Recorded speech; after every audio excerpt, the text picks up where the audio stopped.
Olá, olá vocês aí. E aí, como é que vocês estão? Espero que todo mundo esteja maravilhosamente bem. Pois é, estou num lugar diferente? Estou. Não estou na minha casa? Não estou. Pois muito que bem, eu estou viajando a trabalho, né? E aproveitei esse momento de folga e vim gravar o vídeo aqui para vocês, né? Sempre aqui no canal. Tem vídeos pertinentes à nossa profissão, à nossa atuação como assistente social. Então, eu estou viajando, já já eu vou contar a novidade para vocês. Aguardem. E para quem me conhece e para quem não me conhece, eu sou a professora Paula Devaniri, sou assistente social, tenho 20 anos de atuação, expertise profissional em diversas áreas e aqui eu estou sempre enaltecendo a nossa profissão de assistente social. Principalmente para você recém-formado, para você estudante que já está na fase final de conclusão do curso, ainda está meio sem saber o que fazer, como fazer, por onde fazer, cola aqui comigo porque aqui tem vídeos maravilhosos. Então, a pauta de hoje, nossa, quando eu recebi a temática, quando eu recebi a provocação, eu não acredito nisso, que eu ainda estou ouvindo esse termo. Pois é. No vídeo anterior, eu falei, né, a respeito, eu estou com um microfone diferente, então estou toda hora olhando que o microfone às vezes desce. No vídeo anterior, eu falei sobre o estudo socioeconômico, né? Em que momento nós fazemos? Como devemos realizar um estudo socioeconômico? Para que ele serve? Quem é que pode realizar o estudo socioeconômico? E assim por diante. E pegando o gancho do estudo socioeconômico, hoje vamos falar sobre atestado de pobreza. Pois é. Você já ouviu profissional falar em atestado de pobreza? Você, estudante, então cola comigo, se inscreve no canal, ativa o sininho, deixa seu like para fortalecer e vamos fazer esse canal crescer. Então, roda a vinheta porque o tema de hoje promete.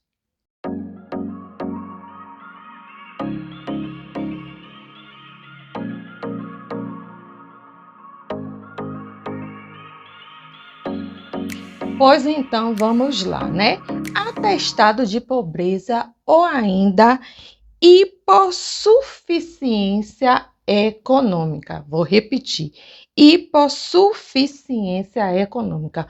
Um termo bem grande, né? Uma palavra bem grande. Então, o que é que eu tenho para dizer para vocês referente a essa temática? Eu, enquanto técnica, né, de CRAS, eu já atuei em vários CRAS como técnica e como coordenadora.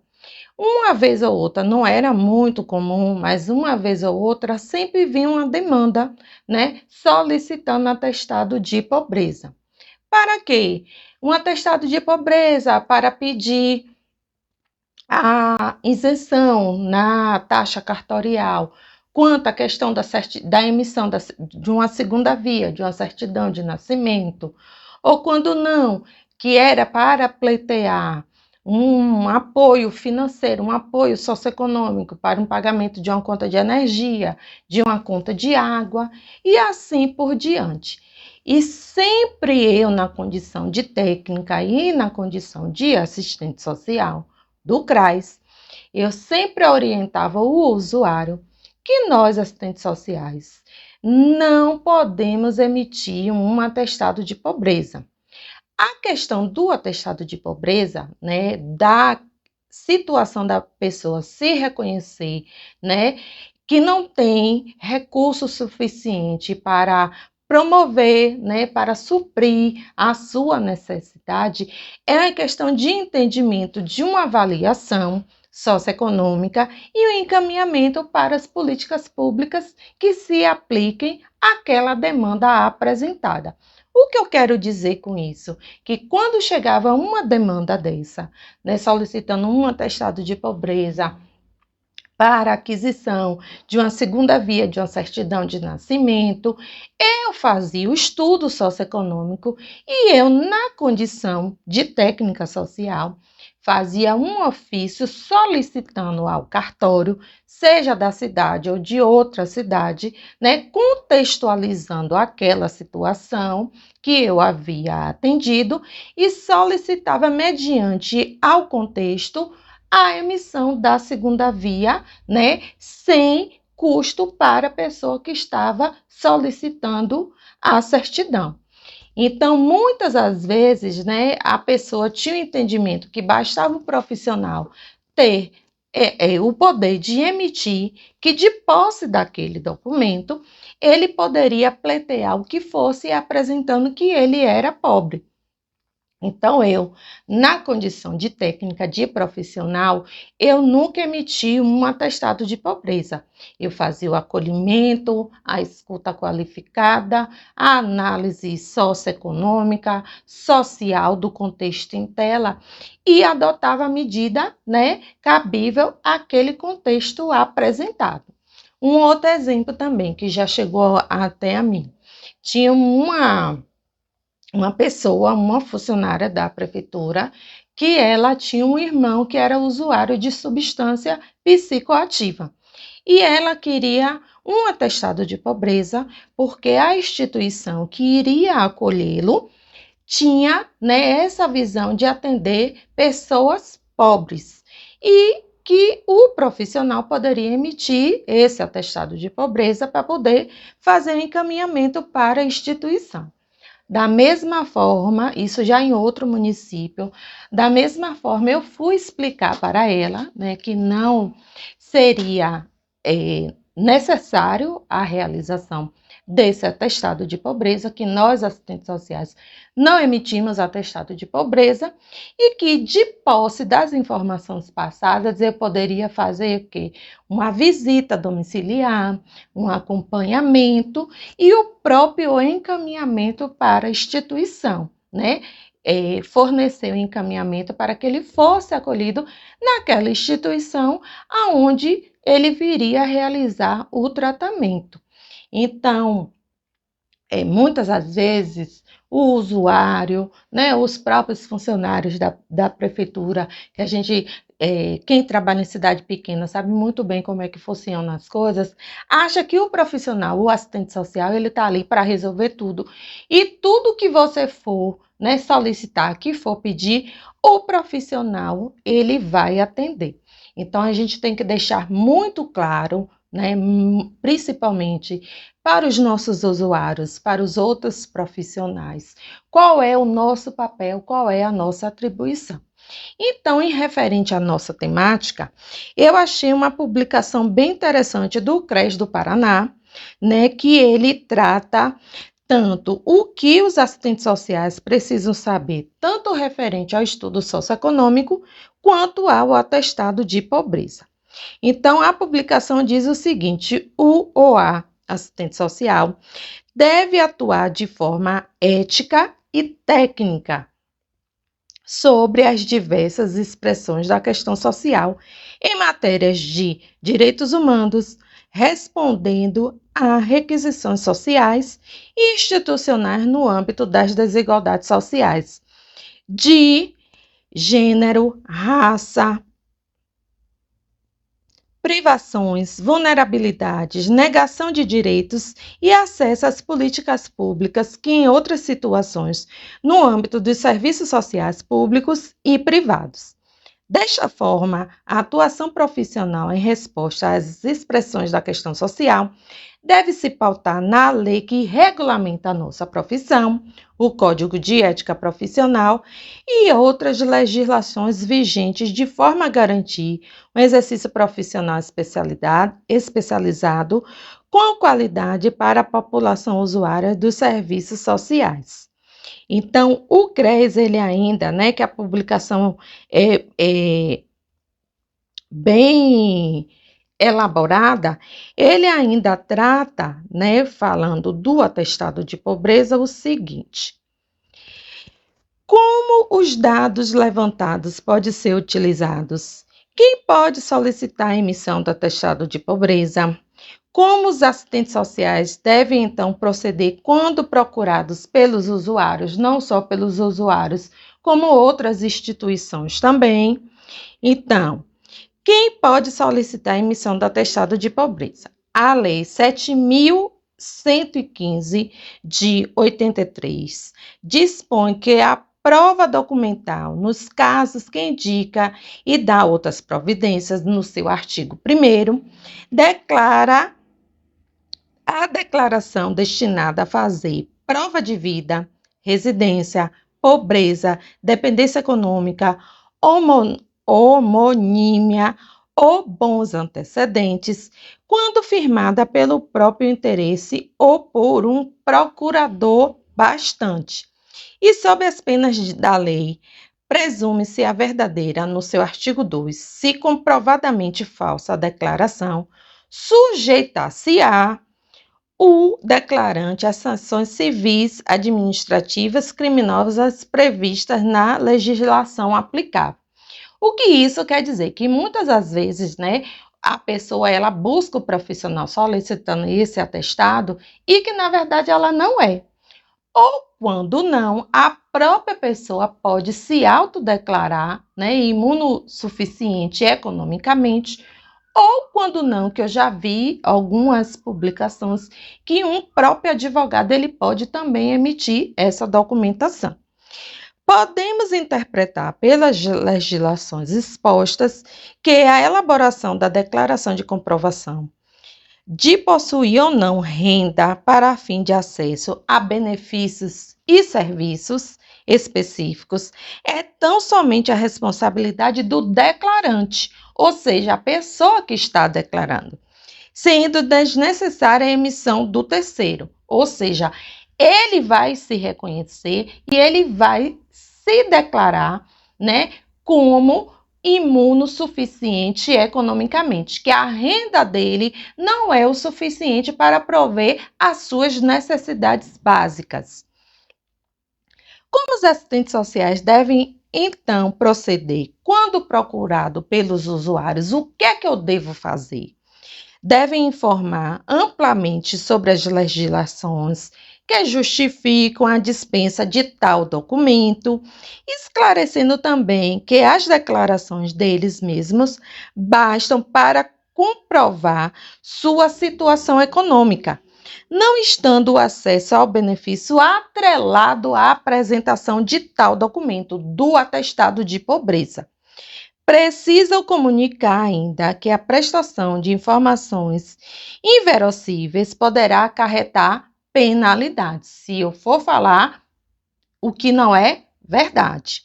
Vale ressaltar que a emissão de documentos característicos ao atestado de pobreza por assistentes sociais é passível de responsabilização ética.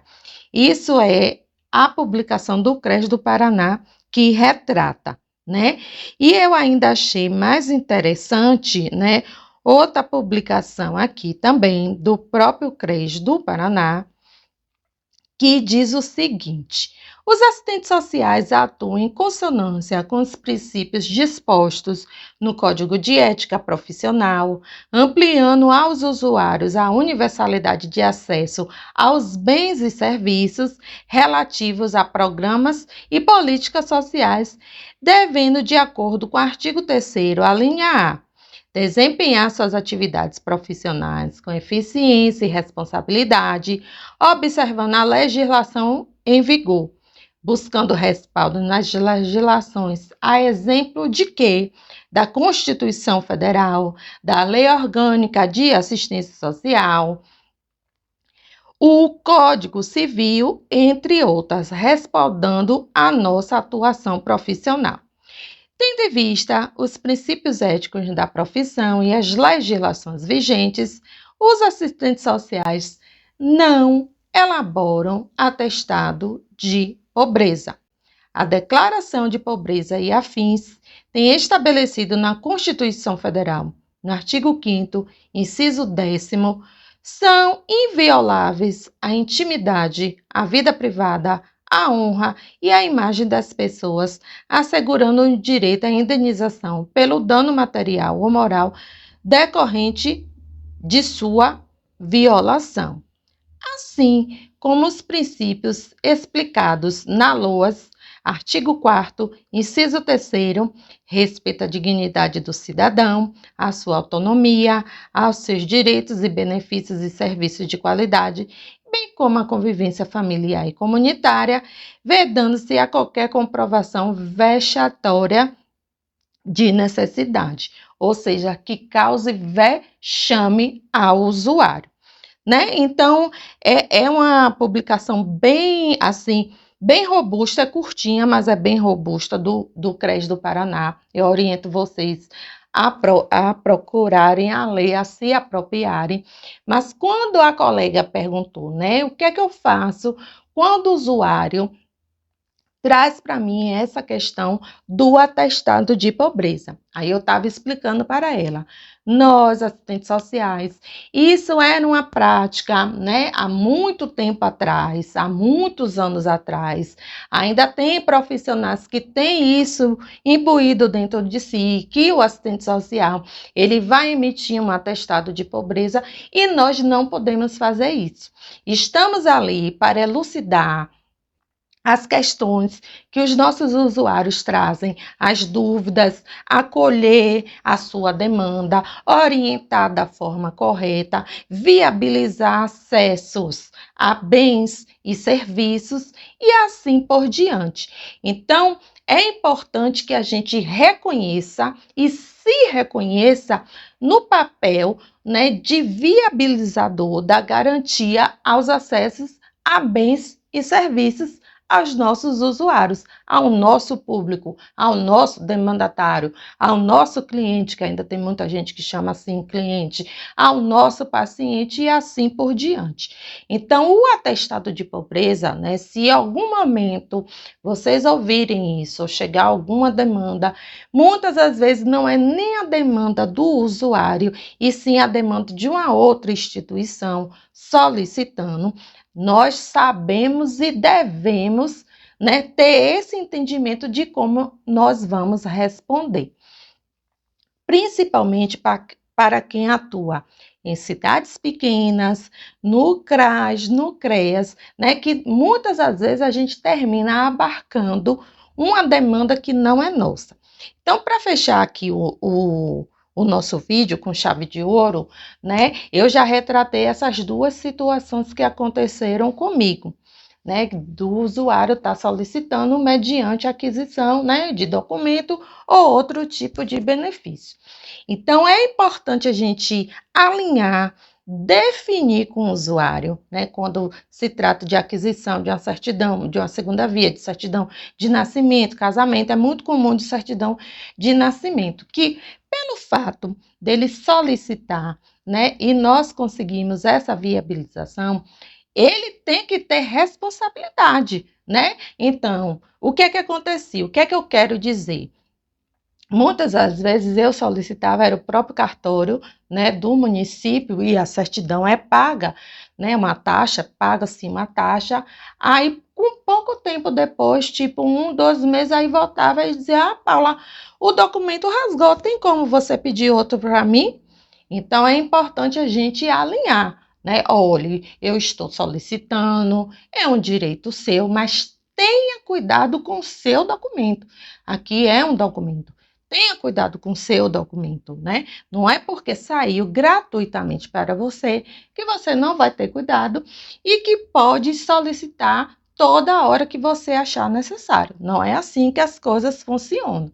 Então, é importante nós, profissionais, né, sempre passar todas as orientações, eu sempre trabalhei dessa forma, sempre passando todas as orientações para os usuários atendidos, né, pelo CRAS, uma vez que, né, não é pelo fato de ser gratuito que ele pode solicitar quando quiser. Uma outra situação também que aconteceu, né? Isso há muito tempo atrás, né? Que tinha o agente jovem, né? Que era um grupo de adolescentes vinculada ao CRAS, que faziam atividades socioeducativas, adolescentes de 15 a 17 anos, e o grupo que eu peguei, né, o grupo que foi selecionado, famílias oriundas do CadÚnico, ninguém tinha documento. Tinha certidão de nascimento, mas não tinha identidade, consequentemente não tinha CPF e assim por diante. Então, eu fui fazer o filtro de quem tinha certidão de nascimento para poder viabilizar, uma vez que para poder quem não tinha identidade para poder fazer, e ninguém tinha CPF. Aí, o que foi que eu fiz? Eu fui junto ao gerente, né, do Banco do Brasil, né, conversar com ele, me apresentei, né, estava chegando no município, me apresentei e falei com ele que tinha esse grupo que precisava todo mundo fazer. E na época, pagava-se uma taxa, se eu não me engano, de R$ 5,50, R$ 5,50 para fazer o CPF. O que foi que eu fiz? Aí eu disse, olha, são famílias oriundas do CadÚnico, né? Teria a possibilidade de ser isento ao pagamento da taxa? Ele disse, olha, Paula, eu nunca passei por uma situação dessa. Eu vou ver junto com o meu superior e lhe dou um retorno. Aí ele foi, levou uns 2 dias e me respondeu, olha, faça um ofício, né, retratando, né, tudo o que você me passou, que nós vamos acatar.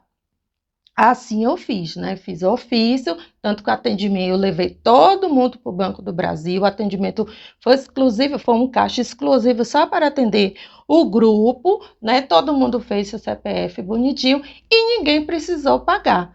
Precisei emitir algum atestado de pobreza? Não, fiz um ofício, retratei o contexto em tela, a situação, expliquei tudo bonitinho e ao final solicitei a isenção do pagamento da taxa e assim foi feito. Então, muitas das vezes a gente precisa de um start, né? O que é isso, Paulo? Um start, né? Eu falava muito isso na Marinha, um linguajar, né, militar. É de você pensar rápido, né? De você agir rápido, de você sempre estar um passo à frente, né? De você pensar, agir rápido. E quando chega uma demanda que eu não tenho ciência do que fazer, como fazer, o que é que eu vou buscar? Vou buscar me apropriar, tirar dúvida com a colega, fazer uma consulta aqui na internet que acha muita coisa e assim por diante. Tá joia? Espero que vocês tenham gostado. Um vídeo bem elucidativo, não é verdade? Então vem comigo se inscrever no canal, ativar o sininho, deixa o seu like que é super importante e deixa o seu comentário. Algum usuário já solicitou atestado de pobreza para você? E qual foi a sua tratativa? Conte aqui para mim porque eu quero saber. Um beijo e até o próximo vídeo.